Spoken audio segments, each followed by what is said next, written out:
Hola, ¿qué tal todas y todos? ¿Cómo están? Espero que de verdad estén súper bien. Buenos días, buenas tardes, buenas noches, donde sea y cuando sea que estén viendo este capítulo. Les doy una gran bienvenida a este nuevo capítulo que me tiene muy contento porque ya vamos por el capítulo número 8, ¿cierto? Y así que aprovecho de darles las gracias a todos ustedes por acompañarme y ser parte de este proceso.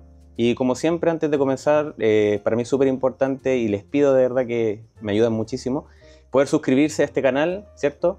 Así como ven en la tele, ¿cierto? Remediados Podcast, y le den a la campanita, comenten, compártanle en este video a alguien que cree que les va a servir, porque la invitada del día de hoy es una invitada que ya habíamos grabado, ¿cierto? Pero bueno, por problemas técnicos y gajes del oficio, esa grabación nunca se pudo hacer, nunca se pudo rescatar, pero hoy día accedió nuevamente a conversar con nosotros. Ella es matrona de la Universidad de Antofagasta y hoy en día se especializa bien específicamente en lo que es lactancia materna y salud reproductiva. Así que les doy la bienvenida con ustedes, Vale Bahamonde. Vale, de verdad que muchas gracias nuevamente por estar acá conmigo. Y bueno, estoy muy seguro que la gente de verdad que va a ver mucho valor en lo que tú tienes para decirles. Pero para comenzar y como siempre, me gustaría que nos contara un poquito quién eres y cuál ha sido tu recorrido hasta lo que haces hoy en día. Bueno, mi nombre es Valentina Bahamonde, yo soy matrona hace casi 10 años ya y desde que salí de la universidad me he ido especializando, capacitando y estudiando cada vez más sobre lactancia materna. Así que bueno, desde el 2016 que trabajo en lactancia materna y lo compatibilizaba con el trabajo en un hospital, en el área de parto, urgencia y todo eso, y ahora 100% dedicada a lo que es lactancia materna.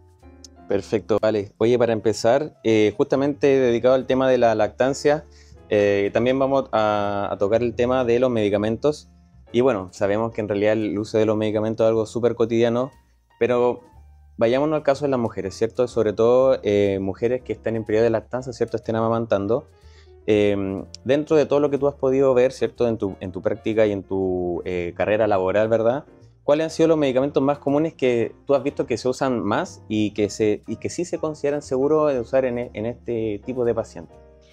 En la lactancia yo creo que el mejor amigo de la mujer es el paracetamol, igual que en el embarazo, porque es algo muy estudiado y se sabe que dentro de todo lo que tenemos disponible es lo único, o sea, no lo único, sino que lo más seguro. Principalmente, bueno, en el embarazo es como lo único que se indica en caso de dolor, de fiebre, y en la lactancia por lo mismo es una de las principales cosas que se usan. Eso es por lo que se conoce, ¿ya?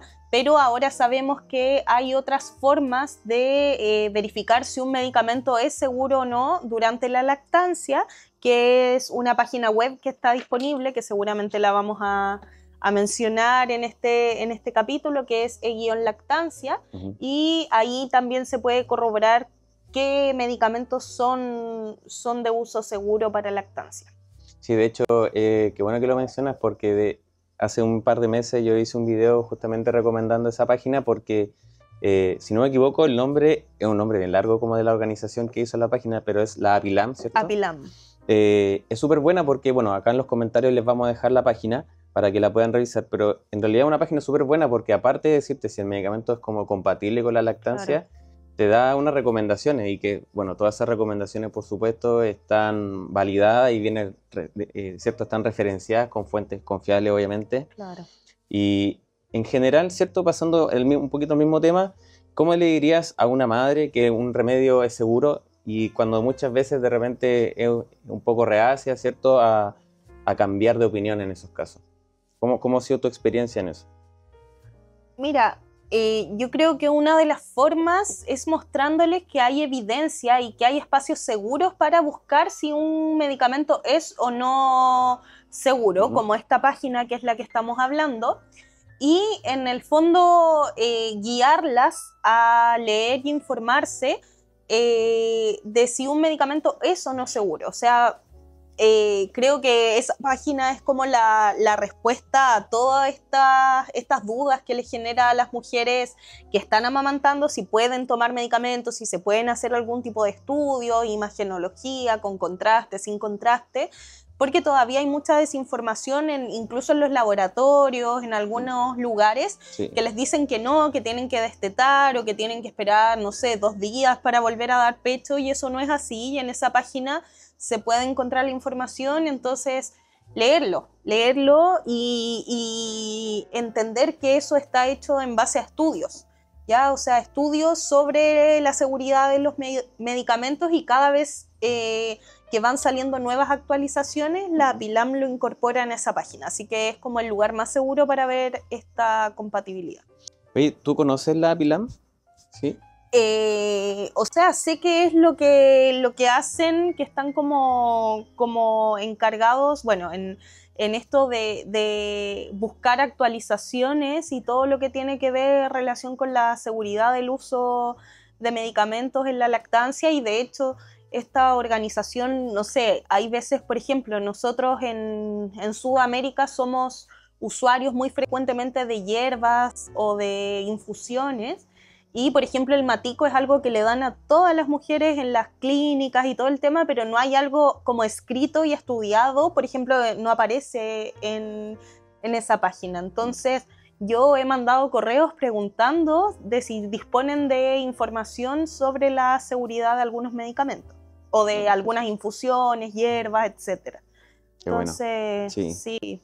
Bueno, es un poco la idea como tratar de democratizar un poco la Claro. información, sobre todo en un grupo de pacientes que son las madres que se encuentran en este periodo, que se encuentran amamantando, y que básicamente es importante saber si el medicamento es como tal, es compatible o no con la lactancia. Y bueno, siempre hacemos el llamado, ¿verdad?, de asesorarse con un farmacéutico, en este caso también con la Claro. matrona, que en ese caso sabe mucho más específicamente las consecuencias que podrían haber de consumir un medicamento que no fuese compatible estando en este periodo.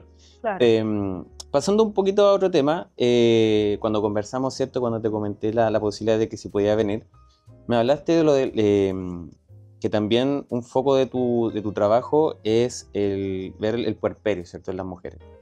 Para partir, ¿qué es el puerperio?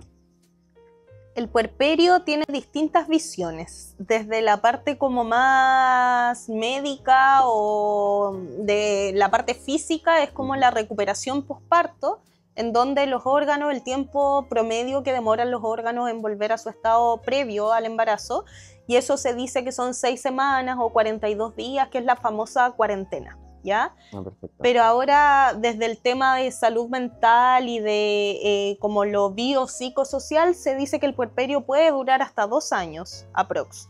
¿Ya? Entonces, depende de cómo lo estemos mirando, pero esa es como la amplia definición del puerperio. En el fondo es el posparto, que puede ser hasta las 6 semanas desde la parte anatómica, y ya hasta los 2 años o más la parte como completa del ser mamá. Oye, en ese periodo de tiempo, ¿cierto?, que tú me mencionas ahora,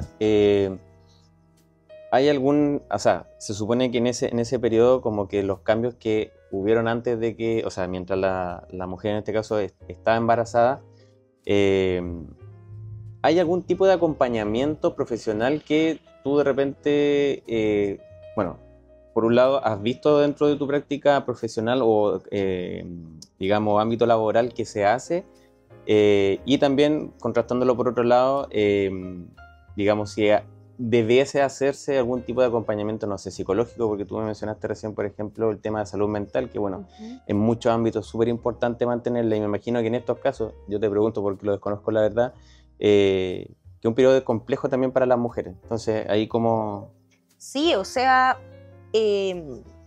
hay un concepto que se llama matresencia, que habla como del gran cambio que es entre el embarazo y el puerperio, la llegada a la maternidad, ya que lo comparan un poco con la adolescencia, porque así de potente es. Entonces yo diría, desde mi trabajo, que sí, la mayoría yo creo que va a requerir algún tipo de apoyo, independiente de si tiene una depresión posparto o no, pero el cambio igual es grande, entonces igual necesitamos acompañamiento en ese sentido.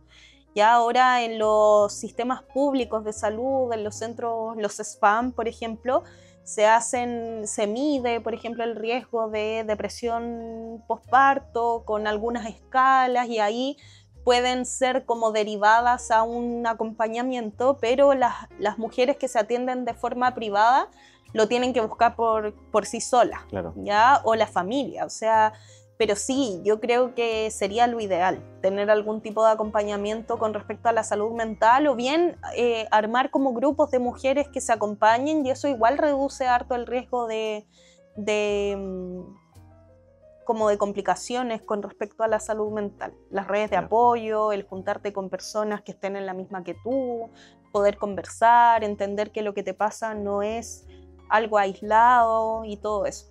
Oye, en ese caso, por ejemplo, para el caso de las mujeres que sufren de depresión postparto, no sé, en los últimos 10 años ha ido en alza ese porcentaje, o sea, ¿han ido aumentando los casos o se ha mantenido normal o han ido bajando? No sé si han ido aumentando, pero sí yo creo que hay más pesquisa, o sea, hay más diagnóstico, pero no creo que antes hayan tenido menos depresión postparto, sino que era como menos hablado. Como que no se estudiaba no tanto. sé, claro, como que, pucha, te sentías súper mal y todo, pero no era algo que, como ahora que tú dices, estoy muy mal, voy a ir a buscar ayuda, sino que antes yo creo que las mamás que de años atrás que tenían 2 o 3 hijos, como que no había tiempo para hacerse cargo de eso. Entonces no sé si antes había menos depresión, pero sí yo creo que ahora hay más consulta respecto a eso, se busca más ayuda. Ah, perfecto. Y en ese caso, ¿cuál es, por ejemplo, sabemos que tú me acuerdo que me mencionabas antes en la entrevista anterior, que hay una parte en donde la mujer sufre mucho dolor. No sé si te acuerdas, como por ejemplo en la parte, si no me equivoco, en la parte de posparto. ¿Ya? ¿Sí? Por ejemplo, en el caso de estos tipos de dolores o que por ejemplo que tenga fiebre o que tenga cicatrices o síntomas de ansiedad, y dentro de tu expertise, ¿cierto? Como matrona, ¿cuáles son algunas de las recomendaciones para curar estos síntomas?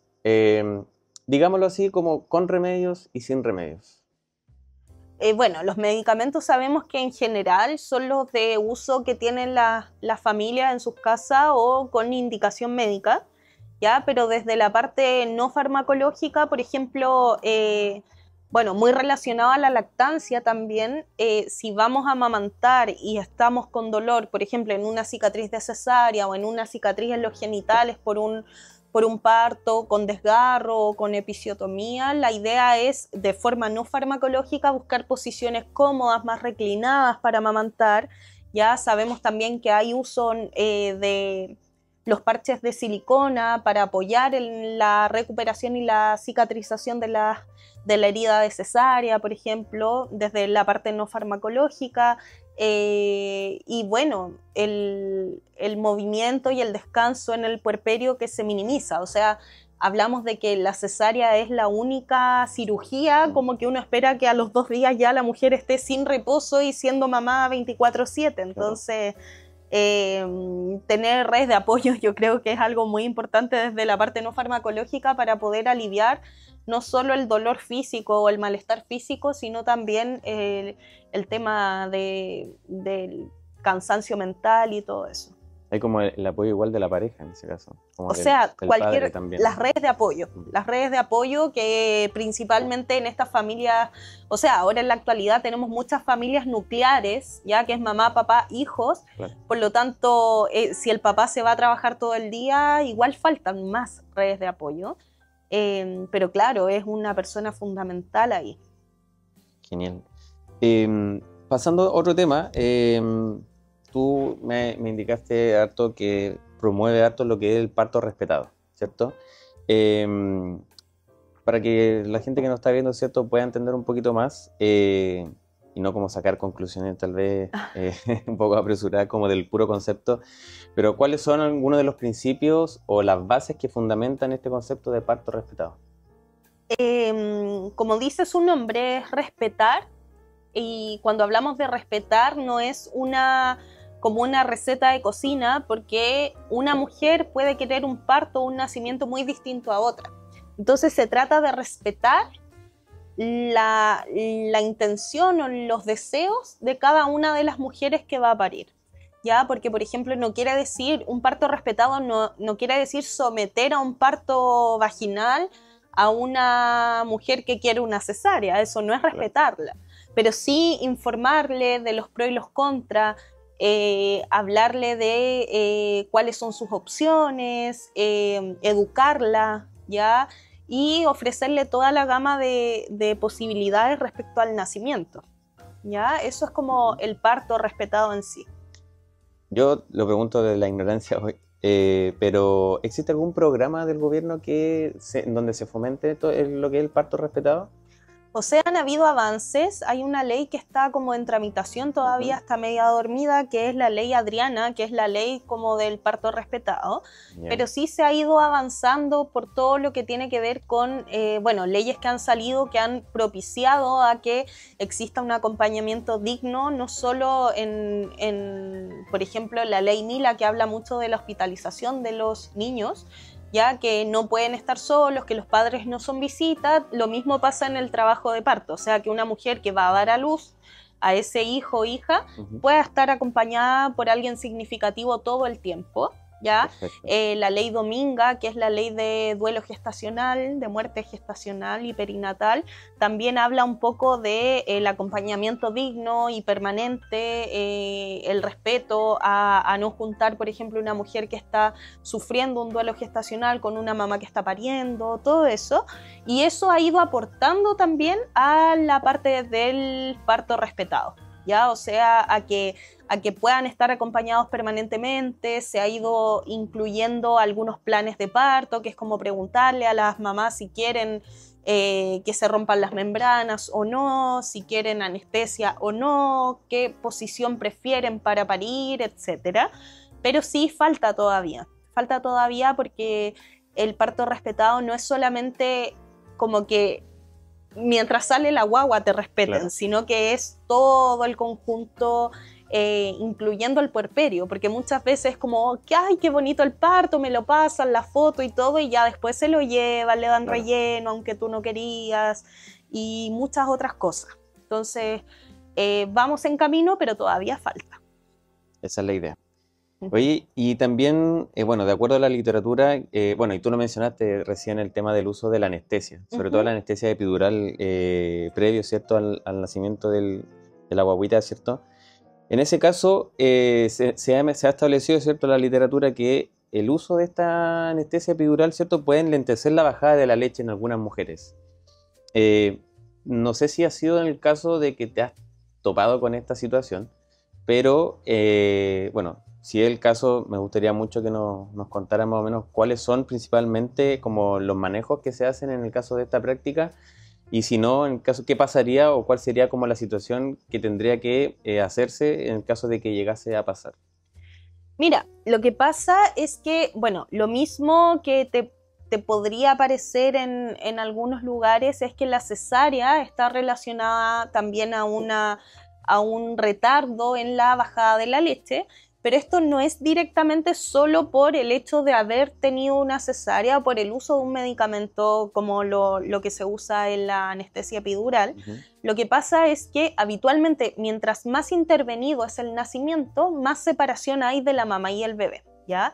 En el fondo, nosotros desde la gestación producimos calostro, ¿ya? Entonces estamos con esta producción de calostro, se mantiene como detenida la fase 2 de la lactogénesis, que es la parte en palabras más simples, como la parte 2 de la producción de leche, pero una vez que sale la placenta, salga por parto vaginal o por cesárea, empieza a establecerse un poco esta segunda parte de la producción de leche.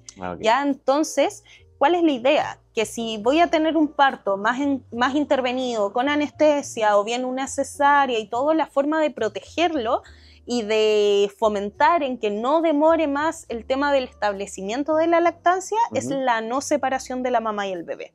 O sea, mantener a la mamá y el bebé en la misma habitación en la noche, que no se lo lleven a dormir a una sala de observación, a una sala cuna, como les ponen en las clínicas, que no le den fórmula si es que la mamá no quiere, y todo eso podemos hacerlo para proteger, ¿ya? Pero no es una relación directa en que epidural es igual a retardo de la bajada de leche, sino que por el uso de anestesia como la epidural o a veces la raquidia, que las mamás quedan muy temblorosas, con sensación como de frío y todo, por un manejo no tan adecuado de esa etapa, no se sienten capaces de estar con el bebé y eso retarda todo el otro tema. O sea, no es como una acción directa del medicamento como tal, sino que otros factores que están involucrados. Factores, sí. O sea, mientras más intervenido el nacimiento, más probable que te separen de tu bebé por diversos motivos, y eso lleva a que hay más problemas en el establecimiento de la lactancia.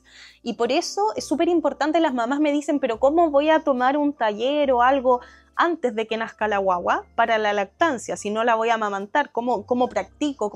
Es que no hay que practicar, hay que entender todo esto, todo lo que estamos hablando, que sí influye aunque uno no lo piense así. Es que yo creo que, bueno, obviamente no soy mujer, ¿cierto? Pero me imagino que es todo como una preparación previa y que es como cuando uno practica o entrena para cualquier cosa, te sientes más preparado para afrontar en este caso lo que sería como el parto como tal y lo que vendrá después. Claro. Ahí tú mencionaste un concepto súper importante, que es el calostro. ¿Qué es el calostro? Para que nos puedan entender ahí la audiencia. Ya. El calostro, bueno, a mí como que no me gusta tanto que tenga un nombre distinto porque en el fondo, claro, es el primer alimento del ser humano, ya que tenemos. El calostro se empieza a producir desde el embarazo, más o menos desde la semana 13, 14, por la acción hormonal del embarazo, y cuando sale la placenta, como te decía, y en el embarazo, por ejemplo, en algunos casos muy especiales podemos sacar calostro desde antes del nacimiento, ¿ya? Pero en el fondo es el primer alimento que tiene disponible el ser humano y se llama calostro porque es distinto en apariencia y es más concentrado. Es más como aceitoso y es más cargado de todo lo que es la inmunoglobulina, que va a preparar este sistema inmune inmaduro que está llegando del recién nacido, con una carga potente de todas las inmunoglobulinas para protegerse frente a los agentes externos, alergias, y así. Todo, y además para nutrir estos primeros días al bebé, que más o menos está presente en los primeros 3-5 días el calostro, y después ya empieza a transicionar a otro tipo de leche. Ahí, en ese caso, por ejemplo, ¿hasta cuándo la madre debiese amamantar al bebé antes de pasar, digamos, como a la leche de tarro, como le dicen? ¿Hay algún tiempo en particular, algún tiempo, o es como ya cuando ya no, el bebé ya no quiere más? Lo que pasa es que en estricto rigor el ser humano debería tomar leche o lácteos los primeros 2 años de su vida, ¿ya? Okay. Si una mamá quiere dar solo leche materna, puede dar los 2 años leche materna y de ahí en adelante ve si sigue, o si sigue agregando otro tipo de lácteos, por ejemplo leche de vaca o algo así, a su hijo, ¿ya? Entonces no es como que sean 6 meses de leche materna y después sí o sí fórmula, o sea, no. Hay que pensar igual que el ser humano es el único ser mamífero que consume lácteos de otra especie después de la lactancia materna, ¿ya? Entonces, en estricto rigor, es muy importante que los niños consuman leche materna u otro tipo de lácteos hasta los 2 años, y de ahí en adelante, dependiendo de las creencias y de la dieta que lleve la familia, se puede continuar con lactancia o prescindir de los lácteos y complementar la parte nutricional con otros alimentos, por ejemplo, ¿ya? Entonces no hay como un tiempo determinado, pero lo que sí es que los primeros 6 meses es sí o sí leche y ningún otro tipo de alimentos o jugos o nada, ya sea leche materna o fórmula, o sea, no hay más opciones.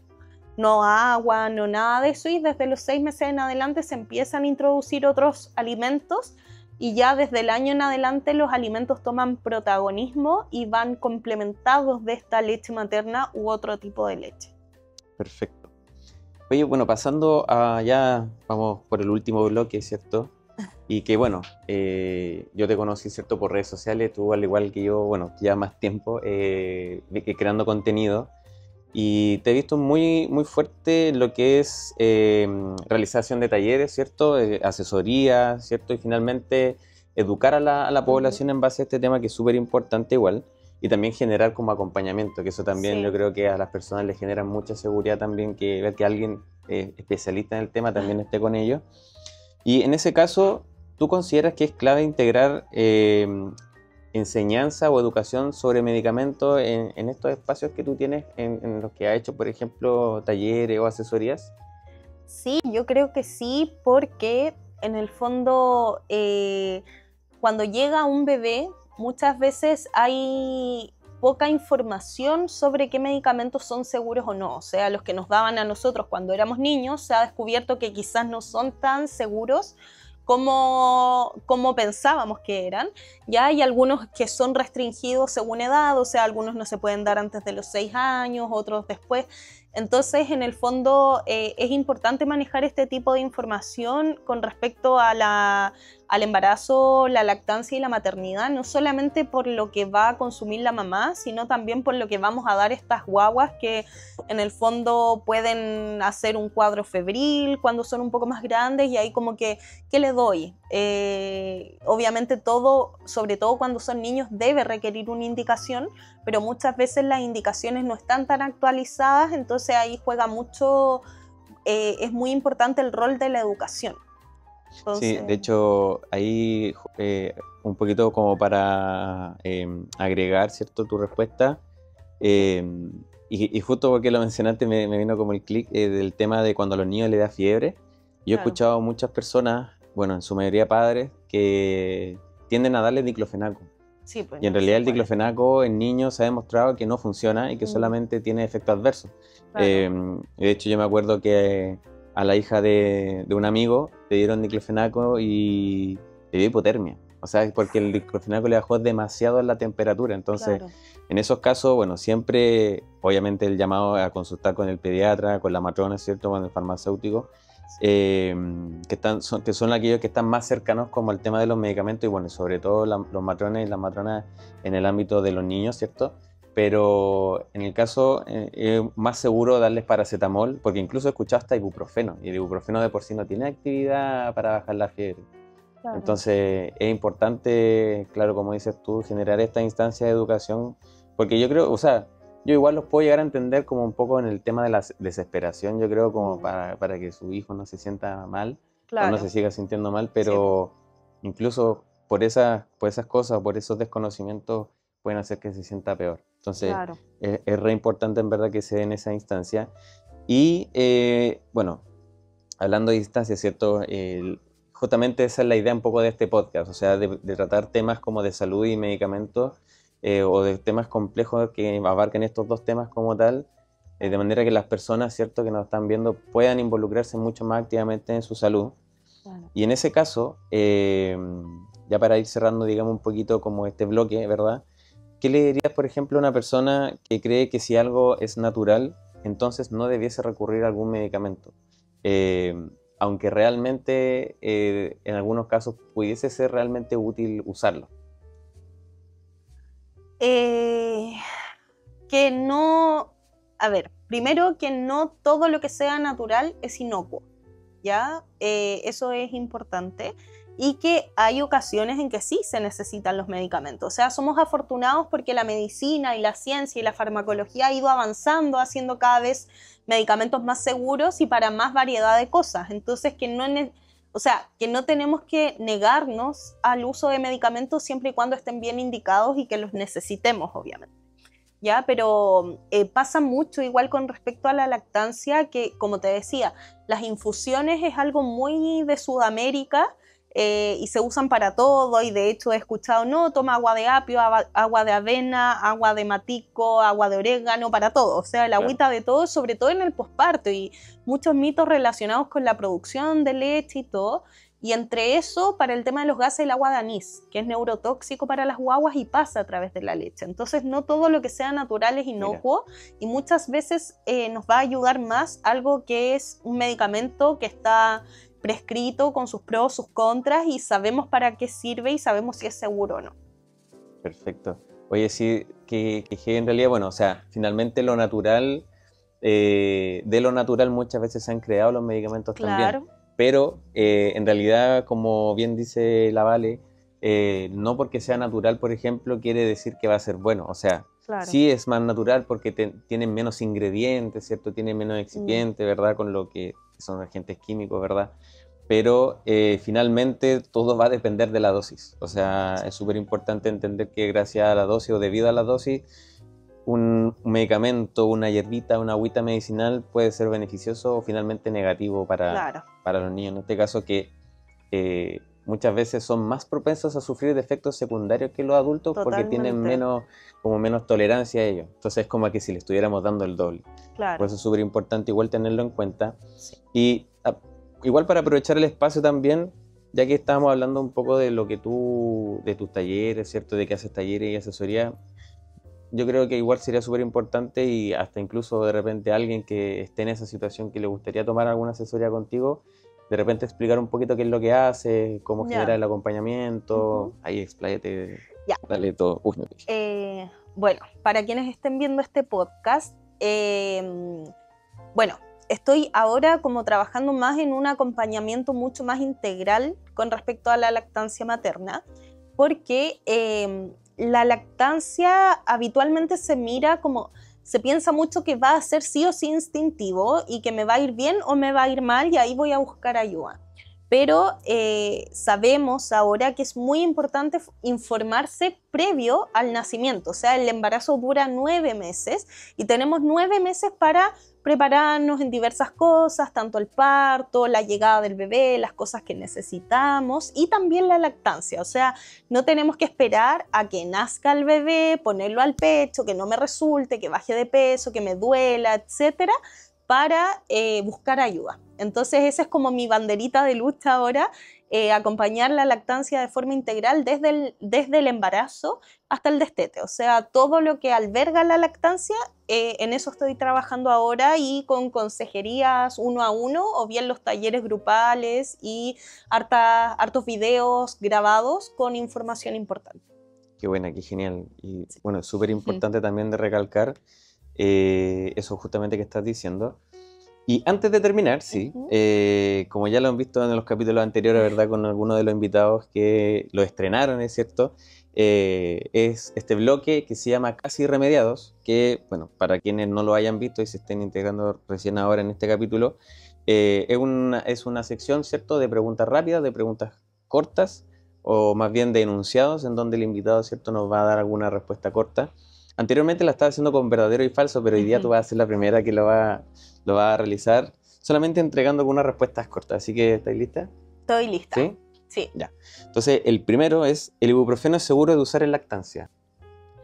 Sí, es seguro, es compatible, pero depende de la dosis. Perfecto. Después del parto, ¿todo vuelve a la realidad rápidamente? No. ¿Hay algún tiempo más o menos? Depende Okay.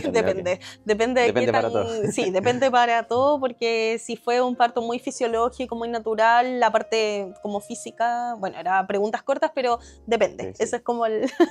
No. ¿Un parto sin medicamento siempre es mejor? No. Ok. Una palabra que te represente como matrona. Compañía.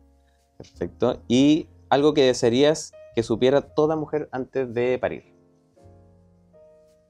Que el parto dura 24 48 horas y la maternidad para siempre. Para siempre.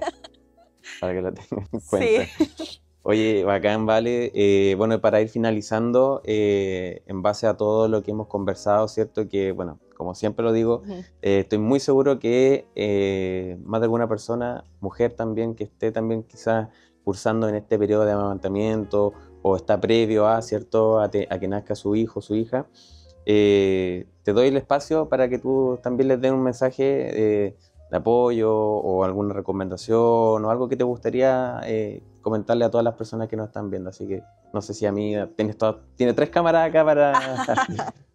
Me cuesta mirar a las cámaras, a las otras cámaras. Bueno, como mensaje,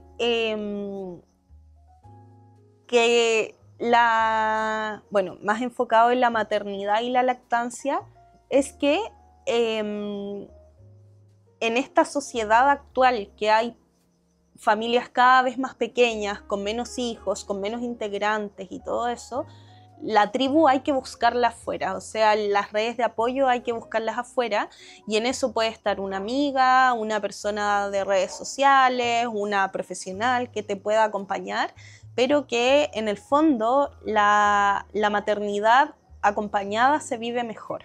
Ya la maternidad, la paternidad, o sea, todo lo que tiene que ver con crianza se vive mejor estando acompañada, y aunque no tengamos esa familia o esa mamá o ese papá que nos acompañe, siempre va a haber alguien para hacer una red de apoyo en conjunto. Así que ese es como mi mensaje.